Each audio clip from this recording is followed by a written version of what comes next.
Hello, I'm Luke Neller and welcome to Best Replays of the Week. In this episode we have a medium with a will to win, a pair of heavies standing united, and a tiger with brain to back up their brawn. But before we get started, I want to refresh your memory about how you can get featured on Best Replays of the Week. You can even snag yourself some gold if you get featured. It's easy. Here's how you do it. First, upload a replay on whatreplays.com, click login, select your region, and then click login again. You'll be taken to wargaming.net, so use your wargaming.net account to log in. Once you're back on What Replays, find the big Upload Replay button. Click Choose File, then navigate to your Replays folder. Find and select your replay, press Open, then the orange Upload Replay. Click on Contests, and then Best Replays of the Week. There's no need for any troublesome timestamps. Just enter a short description and hit Send. Remember, we want your amazing replays, and you can get gold and the chance to show off. It's a win-win. Did you get all that? Good. Now let's get on to the first replay.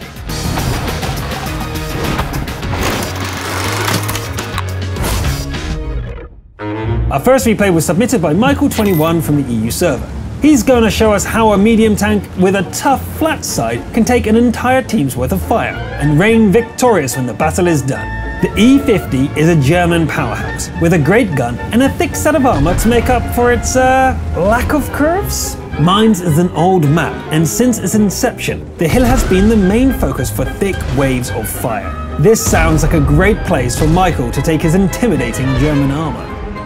Aha! Artie knocks the track off this French autoloader. This is a perfect opportunity to quickly remove this dangerous French foe. The T-49 and AMX CDC, on the other hand, are not so exposed, and they are being supported by heavy fire from their base. No matter though, as the E-50 side armor soaks it all. Ouch! Michael reversed an inch too far and received a heavy hit from the Object 704. The Russian BL-10 gun rang true for its shooter today. Apart from that, we're back to the sweet sound of ricochets.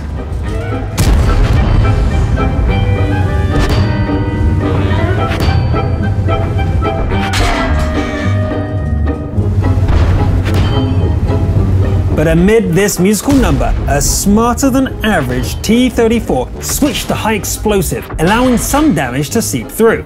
It doesn't take long for our emboldened commander to run out of hit points. Retreat!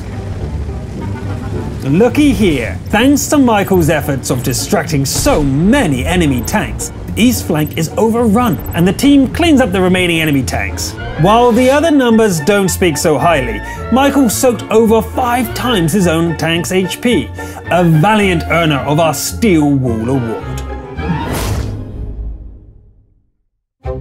Next, we'll go over to the American server where Ruben1 Alpha is going to demonstrate to us how to play a support medium. The Leo PTA has great mobility and a great gun, so Swamp is a great place to do it. A true Confederate tries to give his team an early lead, and Ruben does just that. 3 well-aimed shots with the Leo's 390 Alpha gun mixed with some nice starting damage. Alas, that's not enough, and the team have been overrun on the eastern flank. Time to try and reclaim some of the lost advantage. Hang on, this T-25 pilot and E-50 think they have the hardened metal to take on our Confederate. Not a chance. Another duo. Will these two be able to stop our Confederate? Not without shells they won't. The shame is too much.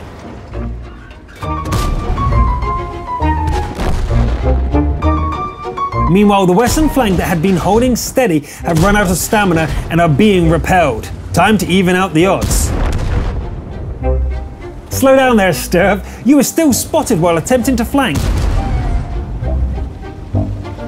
And our quick-thinking Vindicator knows just what to do.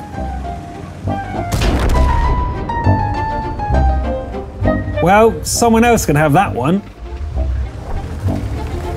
Did someone say free damage? Yes, please. Nicely done, Ruben1 Alpha, showing us exactly how effective a medium tank with no armor can be used in the right position. Now, let's head back down to Tier 6 with Heartbreaker from the EU region. Will our hearts be broken, or the enemies?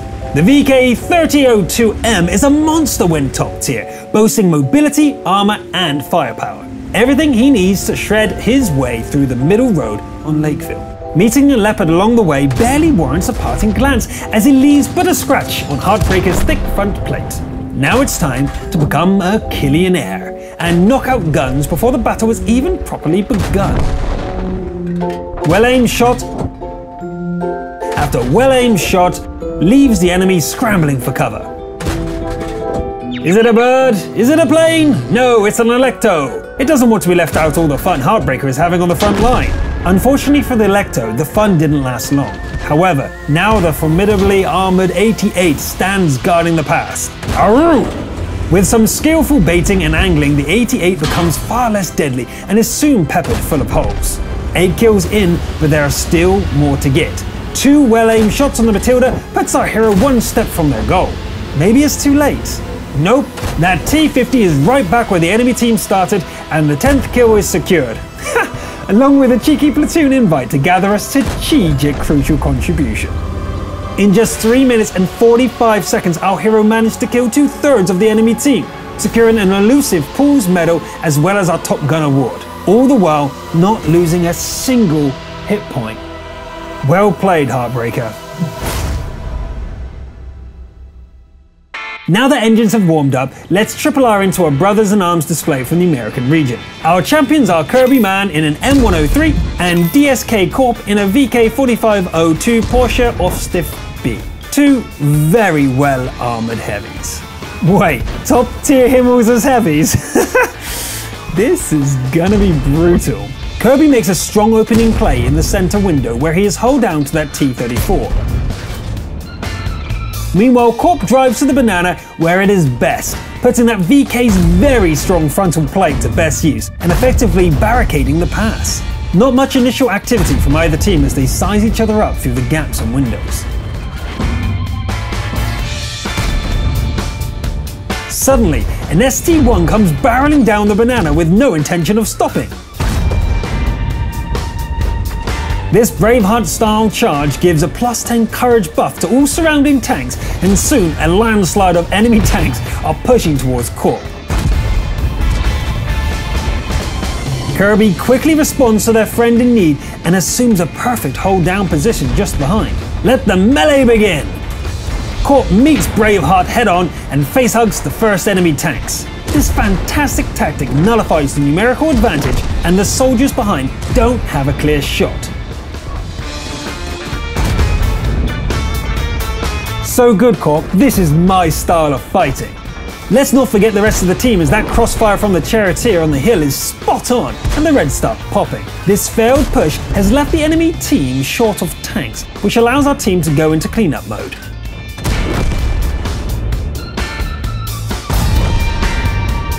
It looks like the other team has a similar set of odds that our brave platoon had.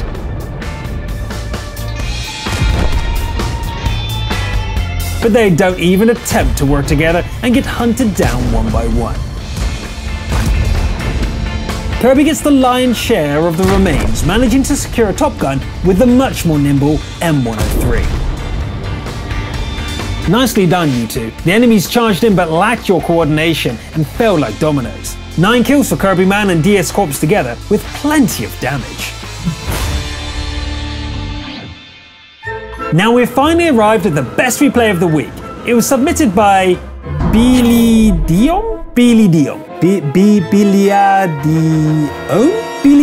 Dion. Yeah, Billy Dion from the EU region. The mighty vehicle of choice for this battle is the heavy tank number 6, a monster of a tank when top tier. It has formidable armor, leaving it only vulnerable to artillery and very high pen tier 6 guns in this match. This 88mm gun with 220 alpha makes short work of these puny panzers. As mentioned, arty will be a threat. Billy Dion better not forget that again.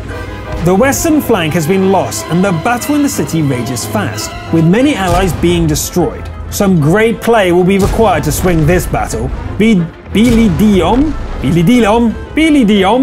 Time to show us how it's done.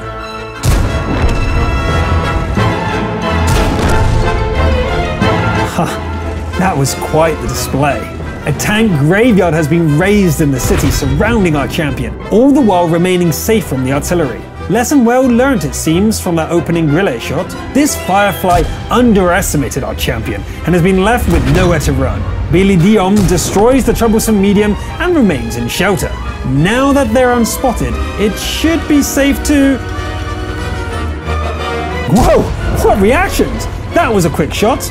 I wasn't expecting that KV-5 to pop out there, but I'm not Billy Dion. They swatted it like a fly. A swift drive behind the building leaves the enemy without a clean shot. Well, almost. Well, okay, now it's payback time. This bishop is spotted and a good shot between the buildings leaves him struggling to retaliate. Cue the building trick. Check. This Chinu and Grille could be anywhere by now, and there's only 5 minutes remaining. Surely the best choice now is to cap and draw them out. The Grille attempts to blind shot the usual locations. Nope. Nope. And nope. The Chinu must now attempt to fight our champion to reset, but a well-aimed shot in his track stops him cold. Denied. Our hero doesn't recklessly kill the Chinese medium though. Pay attention to Billy Dion's position. They knew where the RT was firing from. Great thinking. Shall we try to hunt the RT with 3 minutes left on the clock? Nah, that's far too risky. Much safer to cap. As the RT is alone, there's no chance to get spotted, so the best place to cap is in the open, where the blind shots are least likely to land. Let's watch the fireworks! Lovely! What a phenomenal carry from start to finish! A great display of mind and mouse, earning a Pools medal for 10 kills and almost 4,000 damage in a tier 6 game. Spectacularly done, Billy Dion. You are the best of the week. That's it for this week. I can't wait to see lots more replays from you, but remember to turn your replay saver on in the option. So head out there and get your treads dirty. There's gold to be earned. And by the way, Best Replays of the Week is now on the World of Tanks Reddit. You can check it out with the link in the description. I'm Luke Nella, thanks for watching, and I'll see you next time.